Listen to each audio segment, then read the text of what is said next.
नमस्कार दोस्तों, यूनिक किसान में आप सभी का हार्दिक स्वागत है। आज किसान भाइयों हम चर्चा करेंगे खरपतवार के विषय पे।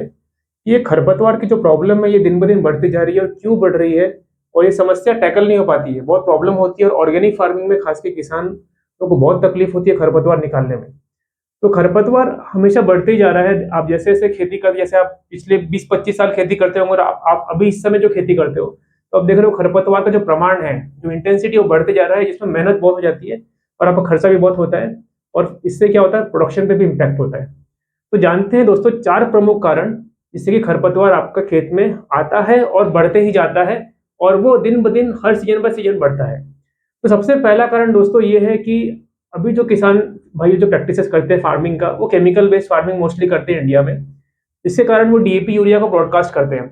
अब जब आप डीएपी यूरिया ऐसे जैसे जो खाद है वो ब्रॉडकास्ट करते हो, भले ही आपको ग्रोथ और आपको प्रोडक्शन यील्ड अच्छी मिलती है, लेकिन वो क्या करती है कि जो नाइट्रोजन है, जो नाइट्रोजन कंटेंट रहता है उसके अंदर, वो ज़मीन में अनयूज़्ड नाइट्रोजन आपका पड़ा रहता है, जो फिर जो घास है, जो उगती है वो ले लेता है।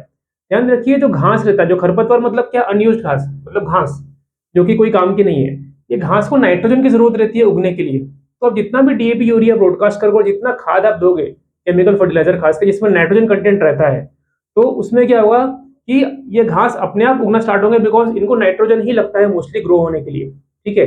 तो आप यूरिया ब्रॉडकास्ट करोगे, कई सीज़न में डालोगे, मल्टीपल टाइम्स डालोगे एक क्रॉप में, तो उतना जो नाइट्रोजन है वो ज़मीन में आपके रहेगा और वो नाइट्रोजन बेसिकली आपके खरपतवार को ग्रो करेगा। सेकंड चीज़ दोस्तों, सेकंड कारण क्या होता है कि आप जब गोबर खाद का इस्तेमाल करते हैं, गोबर खाद बहुत अच्छी चीज़ है और नेचुरल फार्मिंग में गोबर खाद ज़रूर यूज़ करना चाहिए। लेकिन गोबर खाद आजकल प्रॉब्लम जैसे मैंने आपको बताया कि जब हम डीएपी यूरिया यूज़ कर रहे हैं, तो वहाँ से हमारा घास उग रहा है और वही घास फिर हमारी जो गौ माता है, जो गाय है, वो खाती हैं, कंज़्यूम करती हैं। इसके कारण जो काऊ डंग आता है, उसमें खरपतवार के बीज आते हैं और यही काऊ डंग को आप नेचुरल फार्मिंग में यूज़ करते हैं, तो खरपतवार बहुत ज़्यादा उग जाता है। इतना उग जाता है कि उसको निकालने में बहुत तकलीफ होती है और खर्चा भी बहुत होता है आपको और इससे प्रोडक्शन पे या यील्ड पे इम्पैक्ट होता है, आपके फसल पे इम्पैक्ट होता है। तो जो काऊ डंग आप यूज़ करते हैं दोस्तों, उस ज़्यादा यूज़ करने से आपको खरपतवार ज़्यादा आता है। ये कई किसान भाइयों की शिकायत भी है कि नेचुरल फार्मिंग करते समय काऊ डंग आता है तो खरपतवार बढ़ जाता है इसी कारण से, क्योंकि वही घास गाय खाती है और खरपतवार के बीज उसमें पाए जाते हैं। तीसरा कारण दोस्तों जो है वो है हर्बिसाइड का यूज़।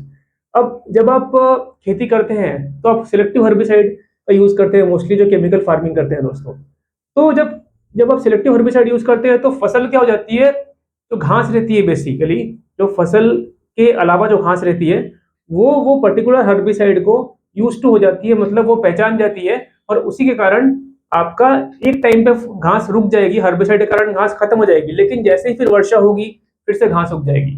तो जितना हर्बिसाइड आप डालोगे दोस्तों, ये आपको वन टाइम सॉल्यूशन ज़रूर रहेगा कि घास खत्म कर देगी, लेकिन वर्षा आने पे फिर से घास उग जाएगी और आपका ये परमानेंट सॉल्यूशन नहीं रहेगा, ठीक है? तो हर्बिसाइड सिर्फ टेम्परेरी सॉल्यूशन होता है, जितना हर्बिसाइड आप खेतों में देते हो, उतनी ज़मीन तो आपकी खराब होती ही है, लेकिन ये घास को भी प्रेरणा देती है ग्रो होने के लिए, उगने के लिए, ठीक है? और वो घास को कंट्रोल करना बहुत मुश्किल होता है, फिर जितना भी हर्बिसाइड पे खर्चा है वो आपका पड़ता है और आपको सॉल्यूशन नहीं मिल पाती है। चौथा प्रमुख कारण है क्रॉप रोटेशन। क्रॉप रोटेशन बहुत इंपॉर्टेंट है किसान भाइयों, अगर ऑर्गेनिक फार्मिंग करते हैं तो क्रॉप रोटेशन आप मिस कर देते हैं। कई किसान भाई एक ही जमीन पे एक ही सीजन में हर सीजन पे वही क्रॉप लेते हैं, तो अगर आप वही क्रॉप लोगे तो उसके अनुसार जो घास होती है उसको हमेशा पता रहेगा कि यही क्रॉप लगी है, तो वो घास हमेशा ग्रो होगी, हमेशा उगेगी और उसकी रफ्तार आपके पौधे की रफ्तार से भी तेज हो जाएगी, जो आपकी क्रॉप उससे भी तेज हो जाएगी और निकलना बहुत मुश्किल हो जाएगा। इसीलिए क्रॉप रोटेशन बहुत ज़रूरी है। आप जब कोई भी फसल लेते हो, एक सीज़न में वो फसल लो, अगले सीज़न में चेंज करो ताकि क्रॉप रोटेशन के कारण आपकी घास की इंटेंसिटी कम हो, घास कम हो। तो दोस्तों ये 4 मैंने प्रमुख कारण बताए हैं। अब हम जानते हैं कि समझते हैं कि इनको कम कैसे काबू में कैसे करें? खरपतवार को काबू करना बहुत इंपॉर्टेंट है। ऑर्गेनिक फार्मिंग में सबसे बड़ा चैलेंज है खरपतवार को काबू करना दोस्तों, ठीक है? तो देखिए सबसे पहले है कि हमें केमिकल्स का यूज़ कम से कम करना है। अगर आप 50% या उससे भी नीचे कर सकते हैं, यूनिक किसान के सेमी ऑर्गेनिक फार्मिंग या इंटीग्रेटेड ऑर्गेनिक फार्मिंग सॉल्यूशन में केमिकल्स का यूज़ एकदम कम है और 100% ऑर्गेनिक फार्मिंग में तो यूज़ ही नहीं करना है आपको। तो अगर आप केमिकल का यूज़ कम करते हैं, तो जो डीएपी यूरिया का जो इंटेंसिटी है, जो आपके पौधों पे आता है और जो नाइट्रोजन है, वो कम आएगा और अनयूज़्ड जो घास है, वो कम उगेगी, ठीक है? जिससे कि आपको खरपतवार कम होगा। तो एक बैलेंस्ड फर्टिलाइजर का यूज करना है आपको। बैलेंस्ड फर्टिलाइजर मतलब क्या हो गया, सेमी ऑर्गेनिक फार्मिंग जो अप्रोच है यूनिक किसान की, उसमें कुछ केमिकल दीजिए, कुछ ऑर्गेनिक दीजिए और कंबाइंड खेती कीजिए। अगर सॉइल आपकी कमजोर है तो, सॉइल मजबूत है तो आप पूरी तरह से ऑर्गेनिक फार्मिंग कर सकते हैं, वो भी यूनिक किसान के गाइडलाइंस में है 100% ऑर्गेनिक फार्मिंग। तो बैलेंस फर्टिलाइजर के एप्लीकेशन में डीएपी यूरिया, जैसे यूरिया आप देते हो तो 50% डोज कम कर दो और फिर आप ऑर्गेनिक इनपुट्स दो, तो आपको खेती के रिजल्ट्स भी अच्छे मिलेंगे और आपकी जो खरपतवार सीजन बाय सीजन कम होती जाएगी। ठीक है, क्रॉप रोटेशन फॉलो करें। क्रॉप रोटेशन फॉलो करने से भी खरपतवार कम होता है, उसमें आपको खरपतवार की जो इंटेंसिटी है वो कम हो जाती है।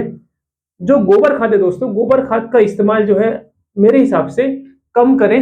अगर आप नेचुरल फार्मिंग करते हैं या ऑर्गेनिक फार्मिंग करते हैं तो कंट्रोल एनवायरमेंट में फार्मिंग करें, जैसे कि ड्रेंचिंग का एप्लीकेशन करें।